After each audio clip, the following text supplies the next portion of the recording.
Hey guys, welcome back to the show. Before we get this episode started, by the way, it's awesome. I just wanted to give you guys a few things before we get rolling here.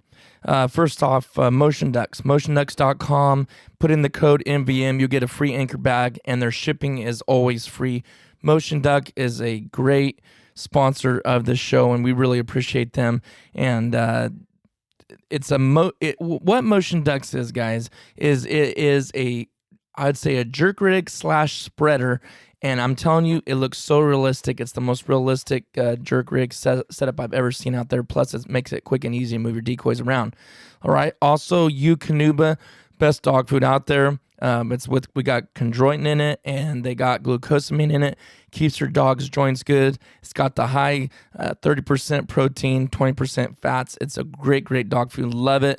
Builds up great muscle tone and hair coat on your dog. Next up, oldtowncanoe.com. Old Town Canoe, they've got kayaks, they've got canoes, they've got hybrids of both. And I'm telling you guys, they make a great product. We have ours. Can't wait to use it this season. Duck season is Saturday. We're pumped. Cannot wait. So it's going to be awesome. Also, last but not least, HTR Innovations. Go to the website, htrinnovations.com. Put in the code MVM. You can get 10% off on their quack packs, which is a layout basically.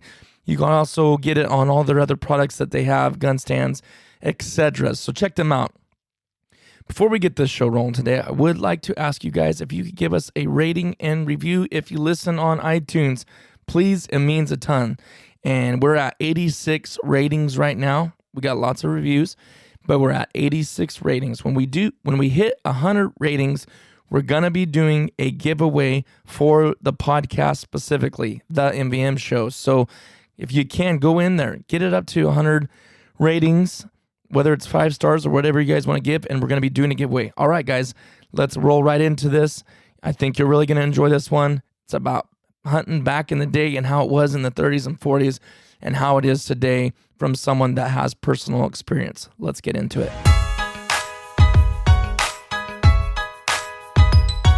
Hey, guys, welcome back to the MVM show. I'm Titus, your host today with I don't even know how to put this in the words.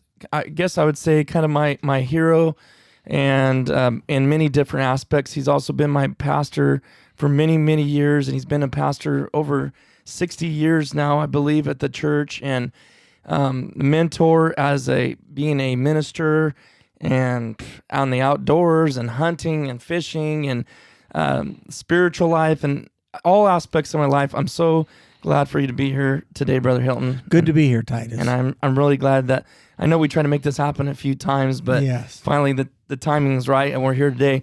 So guys, we want to just go over and talk today, and we're going to do this multiple times, hopefully, as many as we can, because he's got so many. His name's Johnny Hilton, and he's got so many stories that is unbelievable. How old are you? 86. 86, okay. I'll be 87 in December. Okay. No, I'm sorry. I'm 85, be 86 in December. Okay. We'll give you... So many years I can't count them. Yeah. So he's seen many things, and he has his memory's incredible. I wish mine was like that. So he's gonna do all the talking, and I just kind of feed him. There's a blank spot, and I don't know if there will be, but I wanted to start this off with going to your childhood and kind of what it was like being in the woods and hunting. I know you've talked a lot about the Indians in the area and your friends going to school. Kind of just let's talk hunting and fishing and what it was like back then, like how much it's different now, you know? Well, I had my first deer hunting license and deer tag at 7 years old. It was a few weeks before deer season was always September and October. And my birthday's in December. Well, in December, I would have been 7 years old, but I was 6. And no, I'm sorry. I misquoted you on that. I was 6, would have been 7. Okay. And wow. So I really killed that deer just a few weeks before I was 7 years old. Wow. But it was my first deer, and I had a deer tag and a hunting license then. So I tagged my own deer. I had my dad's help somewhat, but I had a 44-40 Winchester rifle, and my dad was sitting beside me when the deer came down. Was in a drive on my dad's place. Dad and Mom owned 300 acres of land above Mariposa, and the deer was crossing a creek, And my dad shot first, and I shot several times too with my 44. Now, who hit what, I'm not sure, but Dad let me shoot the deer and kill the deer. So that was my deer at 7 years old. Wow. A 3-point buck. I still have the horns. Do you really? Uh-huh. Okay. I don't know where to start. Like I said, we'll start with your childhood. I mean, I guess we're kind of going to jump around probably a little bit, but how long did you do taxidermy? I mean, I forget about that a lot of times. Well, see, I was raised where there was no phones, no electricity, no nothing. It was about 8 or 9 miles to the first oiled road when I was a kid. It was all dirt roads. The county roads are dirt, maintained every year with graders. But I was kind of stuck by myself. I was a mile from the closest neighbors. That was my grandma and grandpa, my mom's folks. And so I was kind of a loner to do things. And so Dad thought I might be getting a little bored with life because I was getting a little older, 12 years old. So he bought me a Northwestern School of Taxidermy, J.W. Elwood's taxidermy course by mail. And so I completed that taxidermy course by mail and mounted a few things and sent back to them, birds, blue jays, basically.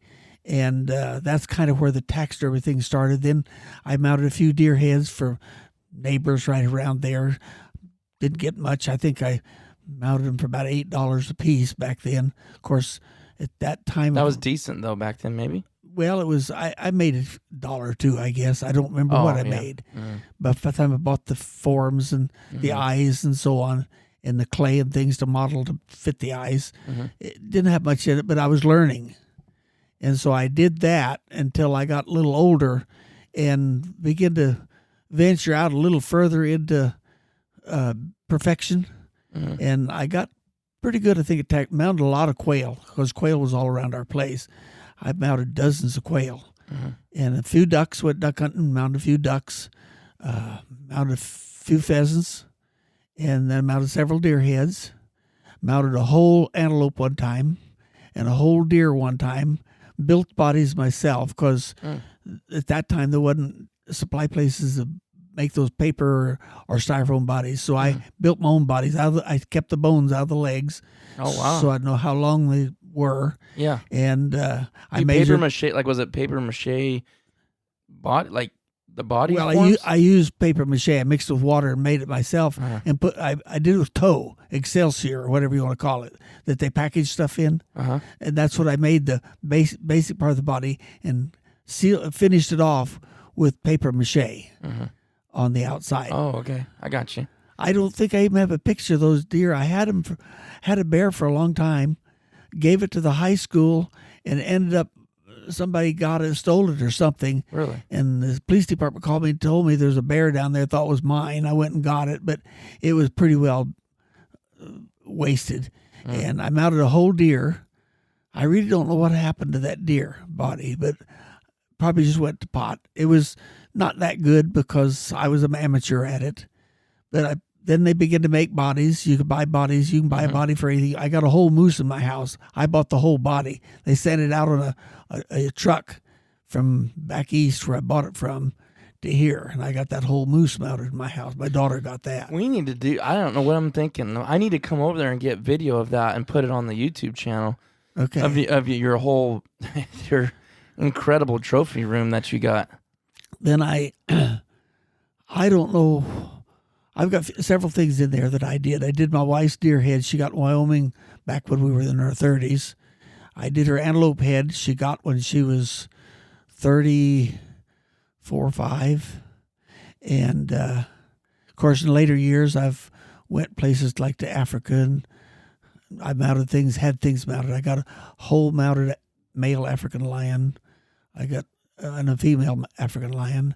I've got a whole mounted stone sheep. I'm getting a whole mounted doll sheep done. That I got doll sheep in Alaska, stone sheep in British Columbia.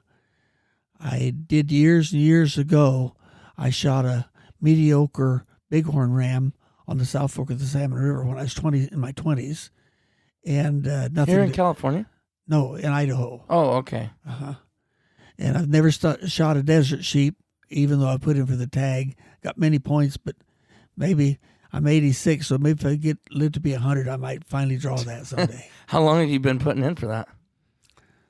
I don't know how many points I got, but I used to put in Nevada, and I put in for a number of years and didn't get it, so I got discouraged me, I guess, or just quit anyway. I should have kept it up. I'd have probably had it by now, because I started putting in for that when I was in my 30s. So what, as a kid, what did you do? What'd you when school was out or summertime? What'd you do for fun? Well, I did things that you couldn't even do now. You get in trouble. Yeah. I used to take, when deer season was on, I had to walk 1.25 miles to get to school. And my mother was the teacher at that school. Okay. And so we walked together. Every day, 1.25 miles. Yeah. Unless in the winter when you couldn't drive a 2-wheel car because the roads were muddy and snow and ruts. And so we'd have to walk or you'd get stuck in those old cars. So when it was that way, we'd walk. In the summertime, we drove the car. But I'd take my gun and hide it under a log, my rifle, hide it under a log outside the school ground. And when the school was over, I'd get my rifle and hunt all the way home. When quail season was on, I'd take my shotgun, hide it. And there was an Indian kid, Ernie Harlow. He's passed away now, but he's a little older than me. But he'd take his gun and do the same thing. And he and I'd hunt together till we had to part ways when he went to where his house was and I'd go to my house. We'd hunt on the way home. And then fishing season, there's trout streams right there through my dad's property. And I'd take my fishing pole to school, and I'd fish from one road to the other road. By that time, I'd probably have close to a limit of fish. And then I'd go home and clean those fish and put them in a cooler in the ice box. And then when Dad came home on the weekend, we'd have fish fry. I'd do the same thing with quail. When he came home, we'd have a quail fry. So life was interesting to me. It was like a wilderness to you, like literally. It was. It wasn't to me because I was raised It was normal there. to you. My mother was born on a homestead on Westfall Road in Mariposa County, and so she didn't know. She never had electricity. She was 28 years old. Wow. And mom was a school teacher of the school, and Dad was a construction worker. During the war years, he worked at sawmills, and he was a sawyer for a while on Edger, and he was also a cat skidder, dragging logs in, and he ran several positions at the sawmill. But that was during the war years. After the war years over, he went to work as a plasterer, and his dad was a plaster contractor. And Dad went to Mare Island, worked there. He worked, and he's gone on the weekend, except on the weekends. So Mom and I was running the ranch ourselves. I'd have a cow or two to milk in the morning before school, and a cow or two to milk after school that evening.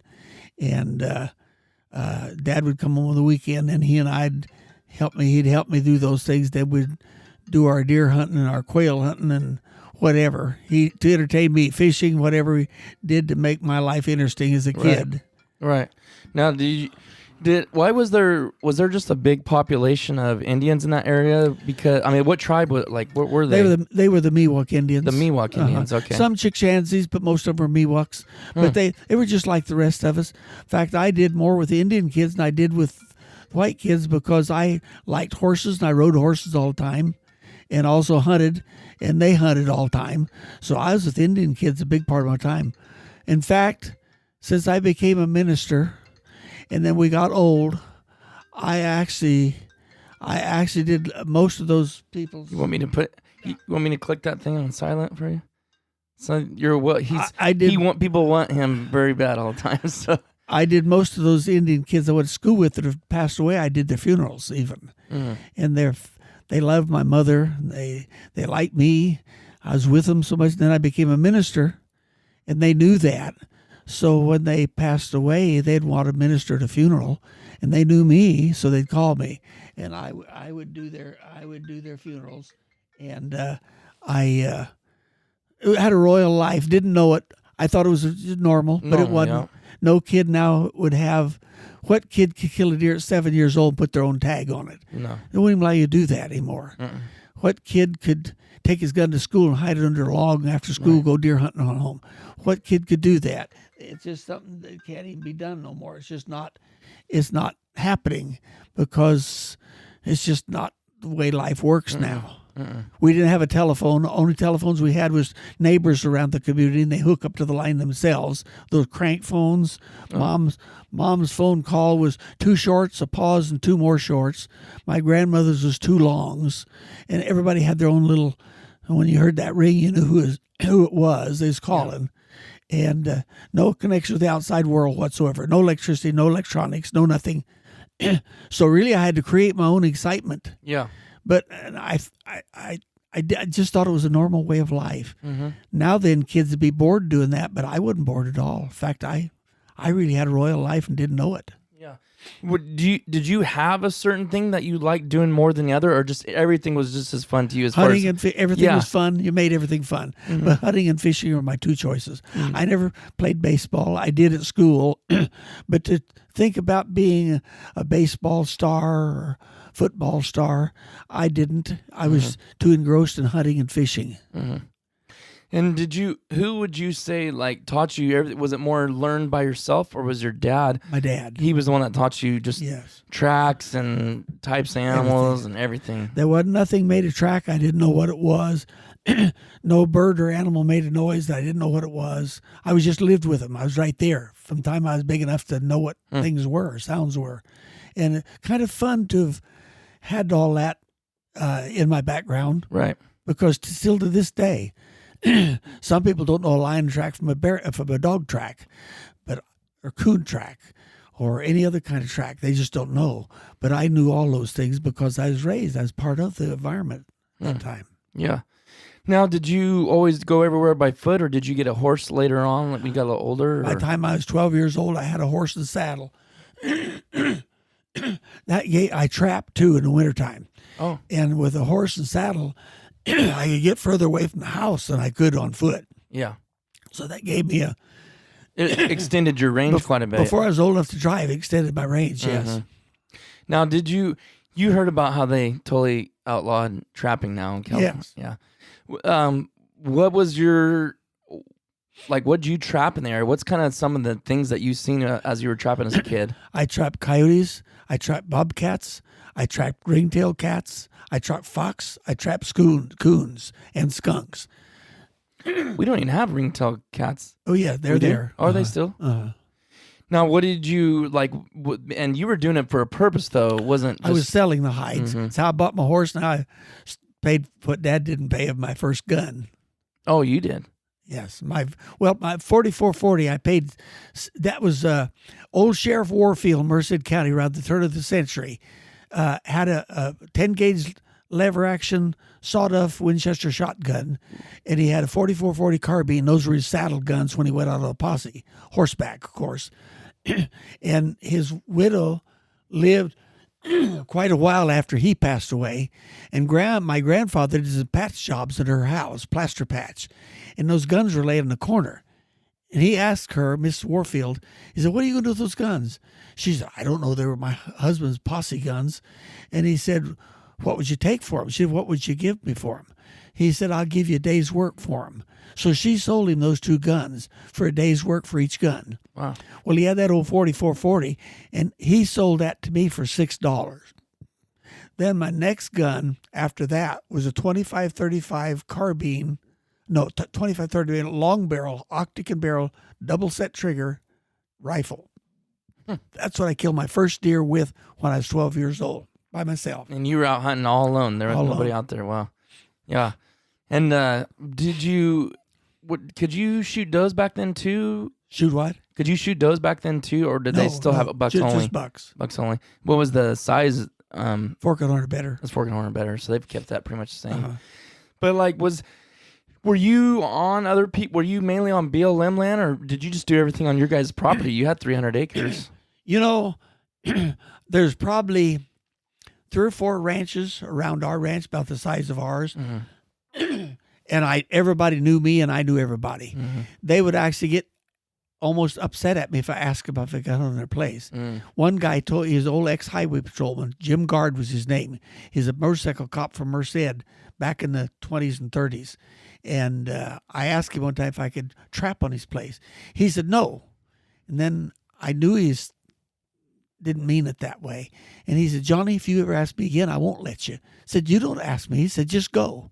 Wow. And that was the way I had with everybody up there. So there was no way I could get in trouble because I was welcome everywhere. Mm-hmm. No kid has that privilege anymore. Oh, no, you can't even do that if right now, like we've knocked on so many doors to ask permission or whatever. And I mean, you'll never, but it's because people have ruined it over time, Yes. disrespectful, leaving litter, leaving this and that. But well, and liability too. yeah, there was no liability back then. If I Yeah. broke my leg, it was my problem, not theirs. But now then it's theirs. Yeah.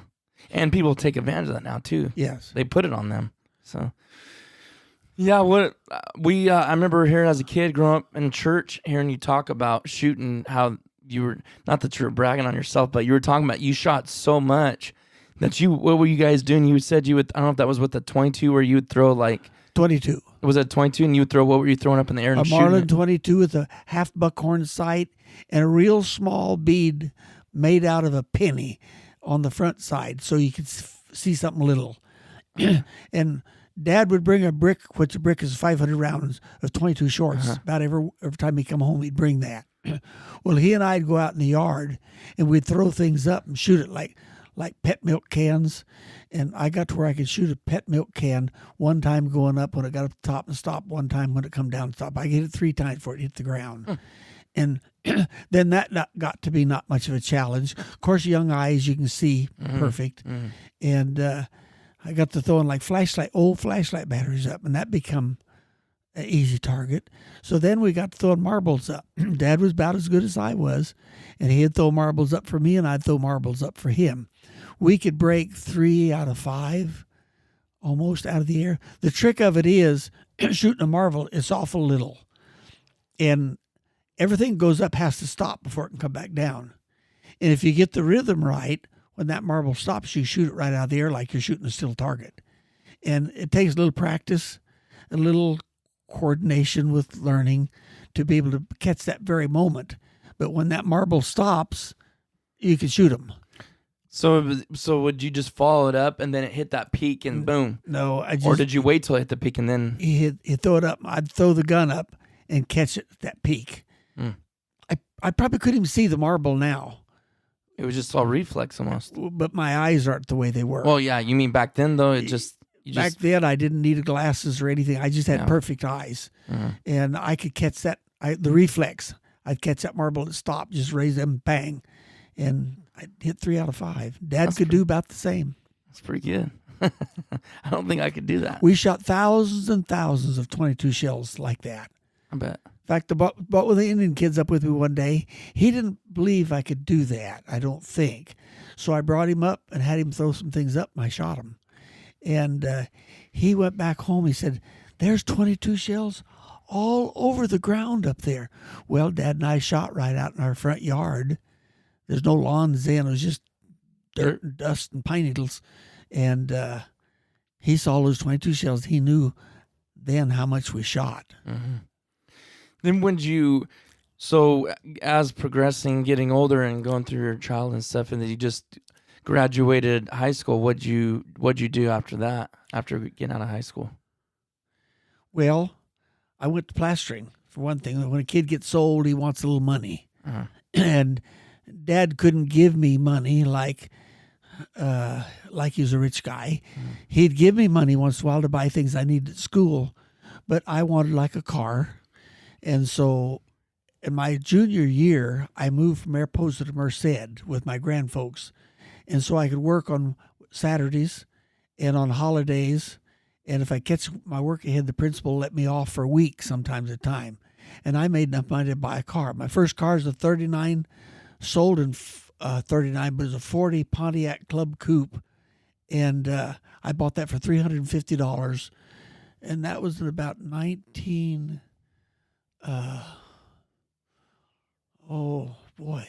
52, 51, I guess, is a 39. No, 1940 something, I guess. It was about a 10-year-old car when I bought it anyway. And that was my first car. Paid $325 for it. Now, you were telling us just a minute ago, me and Sarah, I'm just curious, This area that we live in, I don't never really get too specific, just for all the people that listen, where exactly we're at, but they know the general area that we're in the Central Valley of California.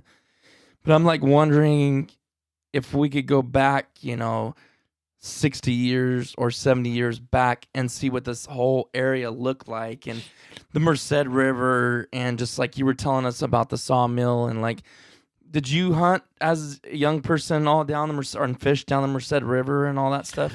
Not till I could get a car or somebody took me, because that was Too far. Too far for me to walk or for a horse to go even. It'd been all day down there and all day back when I had no time to fish. But once I got a car, then I did some fishing on Merced River, San Joaquin River, any place I could get a car to. And that was after I was 16 years old. I got a car at 16. Was it incredible as far as the game and the fishing and all that back then? Just altogether untouched? different. When I moved to Merced, it's populated 16,000. What is it, 80-some thousand now? Mm-hmm. Mariposa had very few people in it. It was a very sparsely settled area. Hundreds and hundreds of acres of just land that people owned, maybe 400 acres, and had one house on it. But now then, where I was raised, my grandmother's place and my dad's place, mom, dad's place, and my mom's oldest brother's place, which was around 1,000 acres altogether. Mm-hmm. There was actually 2 big houses and 2 little houses, kind of cabin houses on that. Now there's probably 50 houses on that same acreage of land. So it's altogether different. Wow. Now, what would you see as far as game, like going down the Merced River? Because didn't there? I know this is probably maybe before your time, but didn't there used to be elk in this valley and all? In the valley, but that was before my time. The That was Thule even- elk. Yeah, The only Thule elk there are now on place. on the refuges. Yeah. Yeah, pretty much. Because I've always just wondered, like, I've heard so many things about, just how it was here years and years ago. But like you said, it probably was before yours. Did you ever do much waterfowl hunting? Duck hunting? Yeah, a lot. Did you? Uh-huh. Where was that at? There's a man that was a part owner in a sporting goods store. Lou Publier was his name. He's been gone for many years. He was a part owner in that store. And he was kin to the Faviers that had a lot of land out on the San Joaquin River. Mm-hmm. And they had a club out there. You go out the Gustine Highway and they'd turn off to the left and go back to their ranch. And I did put a lot of birds and things and fish in that Publier's sporting goods store. And he'd take me with me out there to his hunting club. And we shot a lot of ducks out there. Widgeons, mainly widgeons on his club. But a few other kind, pintails, scadwalls. I don't think ever killed a wood duck or a buffalo head or anything like that out there. Mainly widgeons, pintails. Once in a while, maybe very seldom a mallard. Oh, really? Not a lot of mallards. Huh? I wonder why there was so many widgeon out there. I don't know. Because, we have widgeon, we kill widgeon and stuff, but, like, to say that it was the majority is definitely not. That was the majority out I there. wonder if it was just a feed or something. Probably. And then the setting. I think things change over time. Yeah, true. They call it succession and everything, birds and everything else. And probably back then there was more widgeons than were anything else. They were probably during that time. Dominant bird. Yeah, so you said it was like in the Gusting area? Yes, toward Gustine. Was it just just birds everywhere? Just thick? Oh, a lot of birds. Really? In fact, I'd been so used to shooting quail that It was easy to shoot ducks? Well, until when I found out what to do. If I missed the first 5 or 6, and I knew my shot was accurate, and I couldn't figure out why. So I got to thinking, maybe I'm not leading them enough. I was leading about right a little past the end of their nose. Yep. And then I led them 2 feet, still didn't do no good. 3 feet, still didn't. Finally, I got about 6 feet, and I got hitting ducks. When I found out what I They're had to moving do, fast. Then I got almost every duck I shot at. That's funny. Yeah, because if you being a shot like you were, you just needed to know what the lead was. Yeah. And that people don't. So we use this dill on our guns. You can see it on that shotgun. You see that little dill on the shotgun right there, that little round tube? Yeah. It's called a shot cam. And on the end of it. Mm-hmm. And it's pretty neat because you can watch it when you hit the bird and where you're hitting the bird. It's all in super slow motion. But my main thing is to see the lead, and if I was ahead or behind of it, it's kind of a neat little tool, whatever. But people don't believe it because I put it on our videos when we shoot a duck, and there's no way you had to lead the bird that far, because even like say 25 yards, they're going so fast. You got to put it 1.5 feet or 2 or 3, like you said. Sometimes 6. It seems like 6. Some of them fly 80 miles an hour. Yes, we not the hooded merganser, the what's the other merganser? Common merganser? Yes, no, the red-breasted merganser. Okay. The red-breasted merganser was clocked at 100 miles an hour, but it wasn't a dive at really high. But they've also, airplanes up at altitude have been right behind some of those birds, and they're going 100 miles an hour. Yeah. So I was just reading a deal the other day that I believe it was a snow goose was coming from Canada, migrating down and they were clocking her. Her average speed was 93 miles an hour. So she's up there in that zone and just cruising. It's pretty crazy. Yeah. But anyways, yeah, it's hard for people to believe it. So it's funny that you confirm that. You got to put the lead on those birds. That was my problem when I first started hunting them. I'd never hunted ducks before in my life until I went out their club. And they're all flying, usually flying over. Maybe going to land, but they had. Sometimes. And a few teals, too. Green-winged teal flies about 80 miles an hour, I think, in a normal speed. And widgeons don't fly much slower than that. Yeah. No, they're moving. They're moving fast. Yeah. I've drove down the road many a times, and I'm going 65, and they're staying right with me. Doves are the same way. They fly about 60 miles an hour. They're fast, too. So quail, it's not necessarily that they're fast. It's just that they're so, when they come out of that covey, it's just confusing, basically. They're just taking off. A lot of doves, quail you shoot are going straight from you anyway. Yeah. Then some of them going crossways. I always just aimed at the bill of a quail. Almost all. So I was going to ask you, that far away. What kind of shotgun and what kind of rounds did you? Ammo did you use? First shotgun I ever had is a 410. Okay. But I graduated from that right quick, and then I got from a fella that I knew. I bought a Ward's Western Field pump 12-gauge shotgun, and it was a good gun, but it didn't have the right drop for me. A little later in life, you say Ward's. You're not talking about Montgomery Ward's. Yes. Oh, you are. Ward's Western Field shotgun. Oh, okay. Pump shotgun. I killed a lot of quail with that, but I could never get a triple because you have to put the gun to your shoulder and then duck your head to get the sight right. And when Dad bought a 12-gauge Browning automatic, and the drop was exactly right on that gun for me. I killed a lot of triples after that. When the quail take off, I'd get 3 before they get away from me. Wow. Because I didn't have to duck my head to aim. It was just right there. That's a Browning A5. So it's got that humpback. That's why because as soon as you throw it up to your shoulder, you're already looking down the sight. The Browning I had was a bigger humpback than that. Really? Wow. Do you know which one? What model did you say that was? The Browning. Dad bought that when I was 18 years old. I was born in 33, so 51 when he bought that. Was it a gas? Would it be a gas? It wouldn't be a gas shotgun, would it? A gas driven? I don't know. Just a regular Browning shotgun. It wasn't. The gold trigger was a lightweight. It wasn't the lightweight. It was a little heavyweight shotgun. What size shot did you like using with that? 6 and 7.5. 6 and 7. I never shot anything bigger than that for anything. What about for ducks? Nothing different. But you were losing lead though, huh? But you're using lead. Yeah. Could you tell? Did you ever go shoot birds going from lead to steel? Never have. So you don't even know. Never shot a steel shot in my life. Wow. But you've heard people talk about the difference. And when was that they changed that? Like early 90s or something? Or was it before that? No. They changed that just a few years ago. Oh, okay. That really, for anything, lead has only been outlawed for 1 year. Well, right. Now the ducks, it's been outlawed for probably 10 years. I heard it was 93, but I could be wrong. Some people were telling me 93. I think it was later than that. You think so? Maybe in some areas it was lead earlier, but gradually now it's all over all over. Well, because since it being a duck being a water federal bird, I heard they outlawed the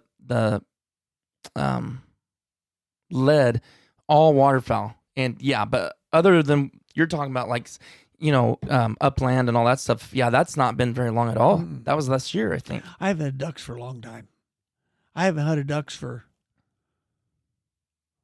I haven't shot a duck for probably 25 years.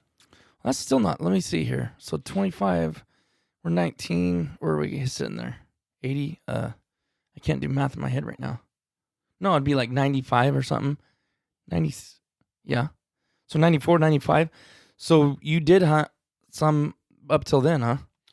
Yeah, what I hunted later, this lupableer passed away, and I don't know what happened to the duck club. I think it even maybe disbanded. It was in their field, and it was real shallow because they put water in there for ducks. When it wasn't season, it was a dry piece of ground. And my brother-in-law worked on farms over in Dos Palace area, and we used to go over there and crawl it in fields for long. We'd stick grass down our pants that come over Head Johnson grass, and we'd crawl out and get close enough to geese shoot them. Jump shoot them. They think it was just a clump of grass coming their way. And then ducks was on the canals over there. That's the last duck hunting I did was that way. Wow. This is totally just so different. Just everything's so different. I always say I feel like I lived in the wrong era of time. I would have just had a heyday with that kind of. Well, I thought the day I lived in, I've always said before, it was just normal, but it wasn't. I was privileged and didn't know it. Mm-hmm. I just thought everything was that way, but it wasn't. So what was a normal day like from you? From the time you woke up in the morning, let's say it's summertime, you're out of school, you can do whatever you want. What was from the time you woke up till the time you went to bed, what'd that day look like? Well, if I was going hunting, I probably woke up before daylight. And I probably didn't go to bed till well after dark. Mm-hmm. But I utilized the day. I mean, I had all the energy in the world. I had more energy than the guy needed, really. Just get out there and just go. I'd ride my horse. When I'd go fishing, sometimes I'd go before daylight, head out on my horse, and get back before dark. After dark. What was it? Mainly trout you were fishing? Yes, altogether trout. And what was the main type of trout you were catching? Rainbow and German brown. Rainbow and German brown. And the German browns are kind of harder to get nowadays, it seems like. I don't think they stock them like they used to. They stocking them then when you were? Are they just natural? They're natural in the big rivers. Well, German browns were brought over from overseas, so they're not natural. They was import. But rainbow's been there centuries. In fact, back in the early days, before there was any automation at all, soldiers were over in the El Portel area, and where the Merced River starts up. Yeah. And they would send those soldiers trails all the way up that Merced River. And when soldiers didn't have anything to do, they'd tell them to go up and take trout out of the river and put little streams that trout weren't in. So there's rainbow trout in all those little streams up there, even way up where trout couldn't get to. You're talking about military army guys? Army guys. Why were they having them do that? Well, they didn't have anything else to do. And the upper command would tell them to do that? Yeah. Really? They'd take trout out of the river and take up those streams above the falls for the trout to go up. And they'd put the trout in those streams. And there's streams today that the trout you catch, if you go above the falls, the trout was put there by a soldier. It wouldn't be there. Wow. Back before, in the 1800s. I did not know that. It's just funny that they... Well, you say... So who brought them over for Germany, the German browns? I don't know. I don't know who did that. That had to have been a long time ago. Oh, yeah, a long time ago. Brought over on boats. Had to be, because there wasn't no such thing as airplanes in. And see, I never still understood why any country does that.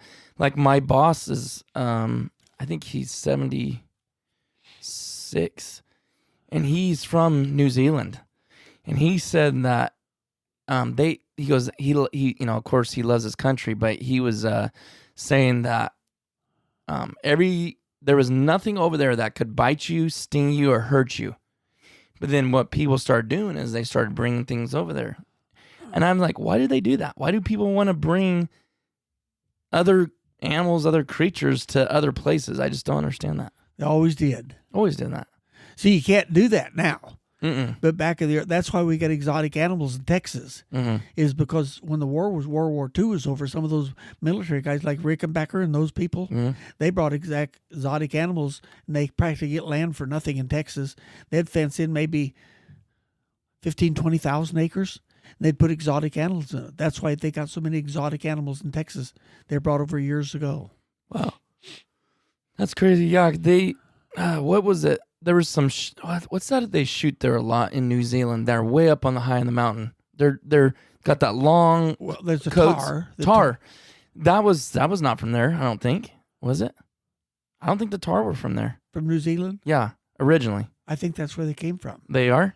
There was some chamois tar, they call them. Or no, I'm sorry, it wasn't that, because I just seen a video of a guy shooting the tar. Yeah, those are that's a pretty tough deal to get one of those. But what it was is they were shooting them from the helicopters with the nets. Do you remember what that was? It was some type of deer or something, and they're literally overrun with them.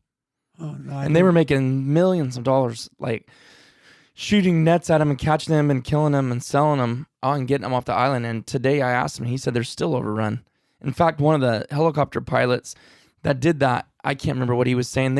It was some astronomical number. I want to say it was like they were doing upwards of several hundred of those a day, but one pilot and one shooter were getting that many, because they'd shoot them, they'd come down, scoop it, put it in the net, hook it to the helicopter, fly to a drop zone, and they just do that all day. They're making thousands of dollars. He said they'd shoot them with tranquilize them. In other words, yeah, but then they would actually kill them and sell them. I don't know who they were selling them to, but what animal was that? That's what was gonna drive me nuts. You can go find it on YouTube and everything. This guy even wrote a book. I met him in person. I'm gonna have to find that out while we're talking about something else. That'd be interesting for you to hear. It's some type of deer. You never heard of that? Well, there's a stag over there on. Is it? Maybe that's what it was. Hold on, I'm gonna find it right now. I'll tell you. Because it's very well. You can pull them up on YouTube, all these videos and stuff like that. It's a pretty intense deal, because their mountains are super steep. Yeah, they are. I'll tell you right now. Oh, it's right here. Yeah, New Zealand deer lift, but it's not saying on here what. I can't remember the name of that type of deer. The red deer. Yeah, they go hunt them a lot. The red deer. Yeah, that's what it is. Yeah, and they were so overabundant. They were using the helicopters, and basically the helicopters couldn't land. So it says they were using a dart gun to tranquilize them, and then attach a tiny radio to track them. But they were also using them to basically for meat. Mm-hmm. But I guess they're still like that pretty bad. But anyways, they're similar to an elk, only their horns are they branch all directions almost. I mean, a lot of points.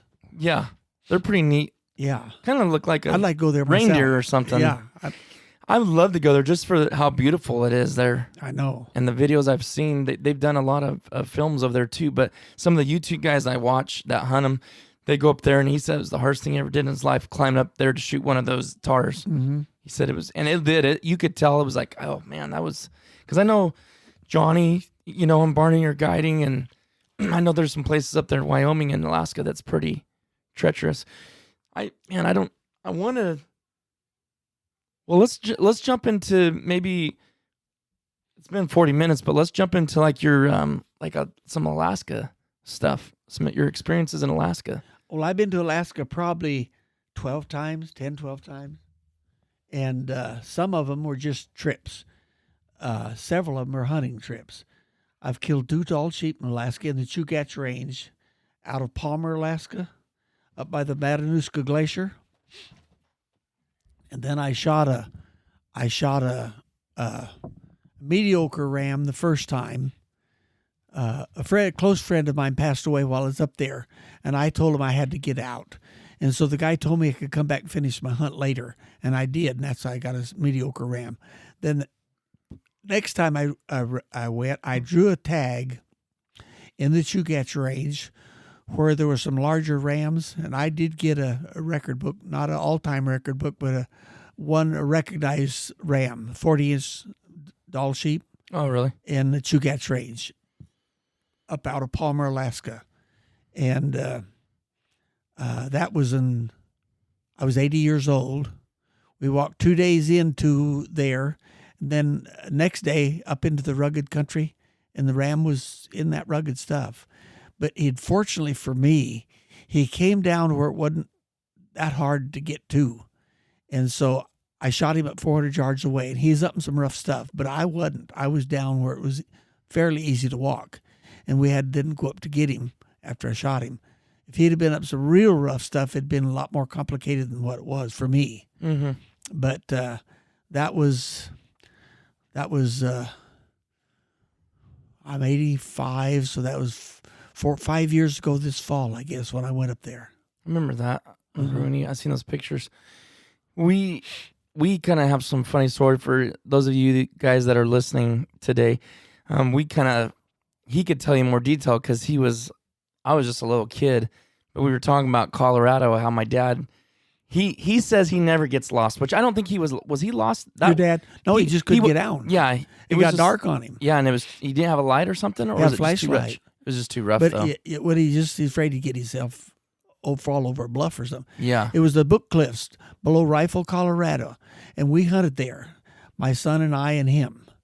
And my son and I killed 2 deer and got out of there before dark and went back and got them the next day. We cleaned them out and left them there. And your dad got his, and he fiddled around till it got dark on him. And we could look up there and see him, even the guy that let us go across his place, which is across the river from that, several miles away. And your dad was up there. We was down there in the cart hollering at him, and he said, "Go home." And we saw him build a fire. So we knew he wasn't coming down.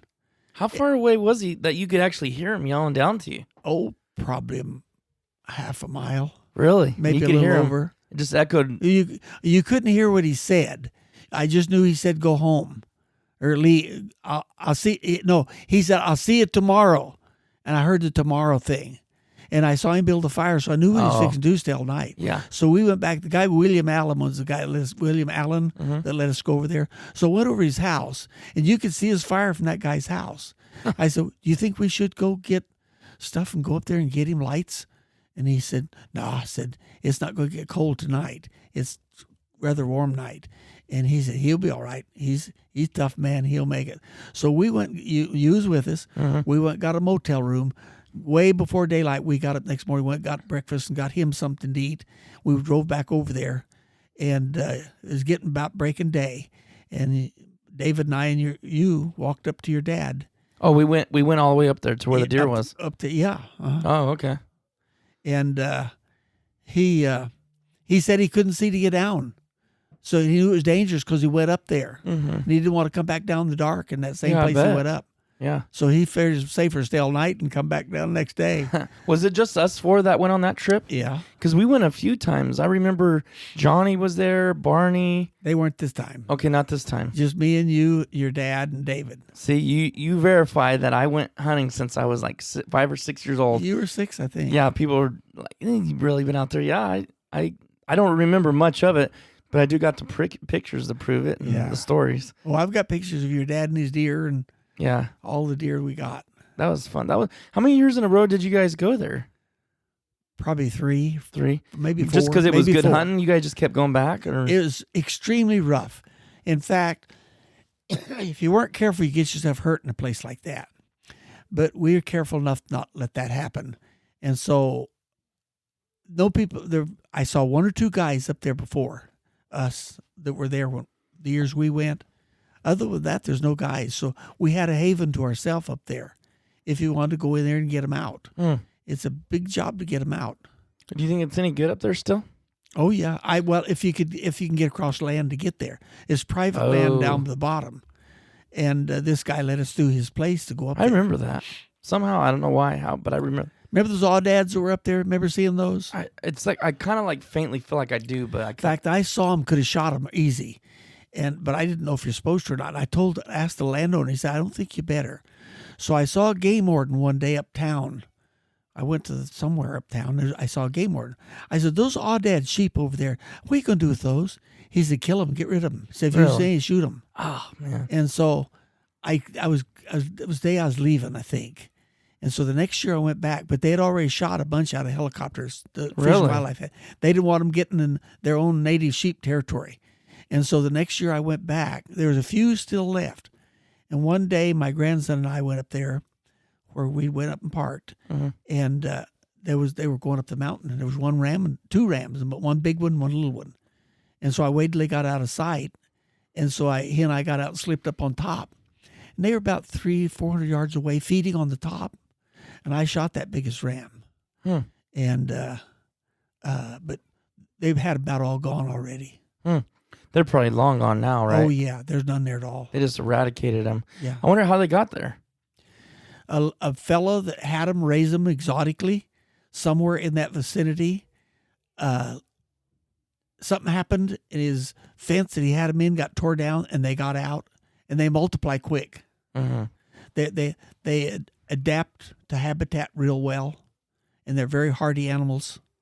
They're way more hardy than our native bighorn sheep, and so yeah, they must. Oh, okay, more than the bighorn sheep, huh? they're more hardy. Wow. Disease don't bother them like it does the bighorn. Oh, Bighorn sheep, if they get around domestic sheep, they get a lung disease and die wow. just from being around drinking out of Really? the same water hole. So that's why they try to keep the bighorn sheep away from any livestock or anything. Huh. Do you have any hunting plans in the future?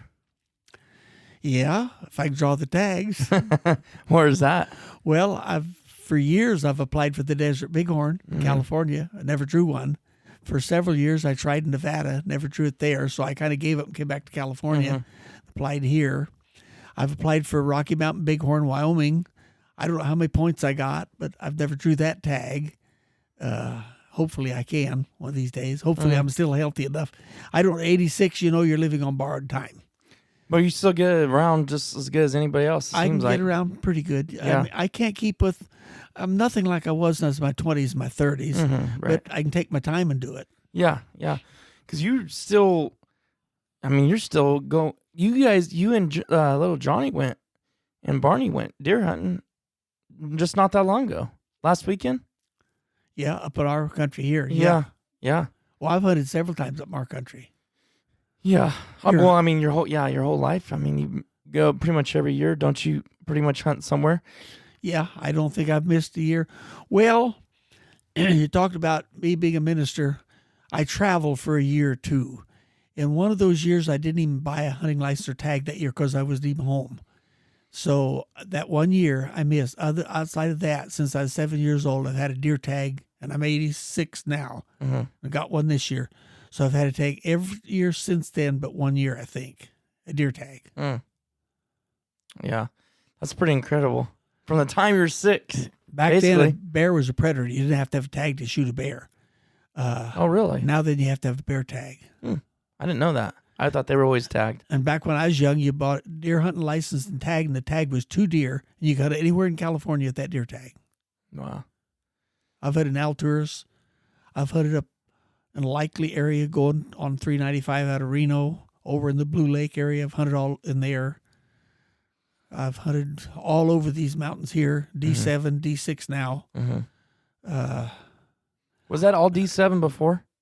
There was no such thing as D's or no zones when I was a kid. It was just California. Wherever. You just hunt. California tag. When did that change? In the 70s. What made him do that? Money.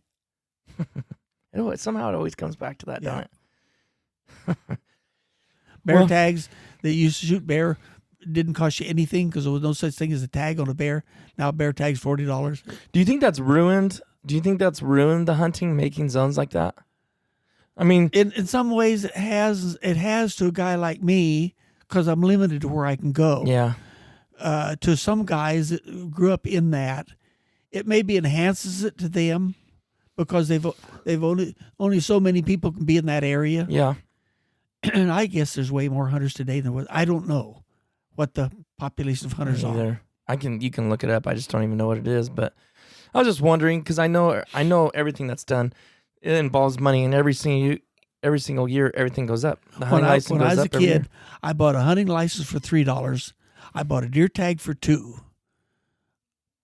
There was no such thing as upland game bird stamp. Now there's always a duck stamp if you want to hunt ducks. But just the stamp, probably not a state stamp though. There's a state and a federal. Yeah, I think the federal was first for the state, I believe. Yeah. But the hunting license, $3 deer tag $2, $5 I could hunt anywhere in California for deer. Now then it costs you, what I pay, $40-some for a hunting license, $30-some for my first deer tag, something like that. Anyhow, if you get the bear tag, 2 deer tags, and a hunting license, it's pretty expensive little game to play. Yeah, it is. And that's just just for here. But I mean, I guess it was probably always been like that. You buy in each state, but yeah, every little thing you do now, they're actually trying to outlaw bobcat hunting. Period. Now. I know it. They will. Yeah, it will. It's gonna pass. The mountain lion. See, a mountain lion is a predator. When I was a kid, a man that caught a mountain lion, there's something did it for that. It was $65 for female, $50 for female bounty. They were a predator. Yeah. And then they took them off the predators list and didn't put them on the game animal list, I don't think, for a year or two after that. Then they put them as a game animal. Then they made a tag for a lion to get them. Then they totally outlawed lion hunting. They said there was only 600 lions in the state of California, which wasn't right. It was totally inaccurate. Mm-hmm. And then when they found out there was more than that, they came to the conclusion there's more than that, they just outlawed lion hunting altogether. And that's when the deer population took it. And then for some reason, the Yosemite Park, the National Park Service thought there was too many deer in the park, was overgrazing the park. They shot about 1,200 deer in the Wawona area. That doesn't make a lick of sense. But they did. That was back in the 70s.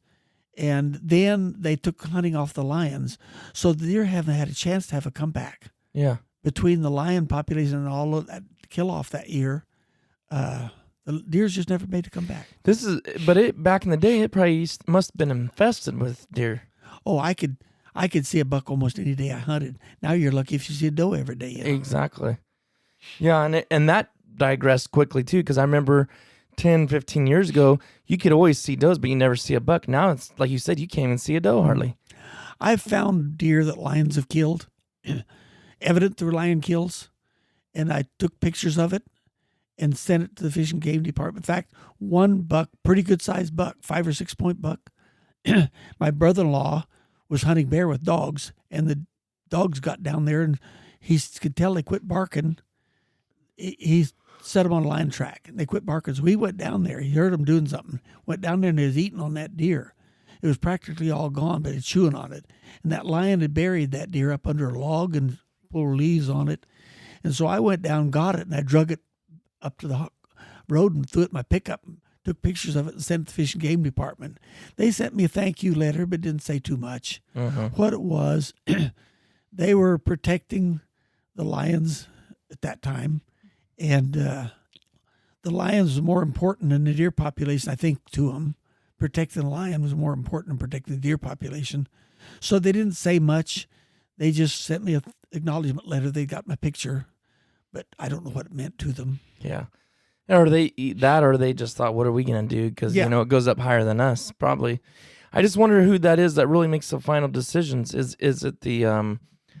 Does it go above the Fish and Game, like more to the not the scientists, but California legislature, I think, makes the final decision. So yeah, they probably don't have a clue. I understand there was a professor from university up there that was the one who wrote the article about only 600 lion left in California, and they took that for granted. Yeah, and made a protection on them. And before the protection went off, that they weren't that endangered, they totally protected them from any hunting whatsoever. That upset a lot of people. J.C. Bruce wrote the book, Cougar Killer. He was a state lion hunter. I don't know how many years. He was raised up in Yosemite Park in the Wawona area. His folks had a homestead there. And he's either 769 or 679 lion. And he's got a book wrote.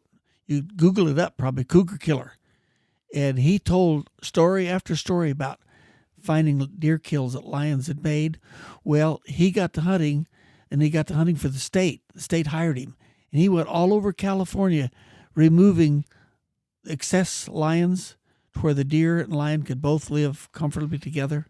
Or when they took that away, then the lion population, being fully protected, really, which live on the deer population, they outgrew the deer population to the extent that deer populations went downhill. Mm.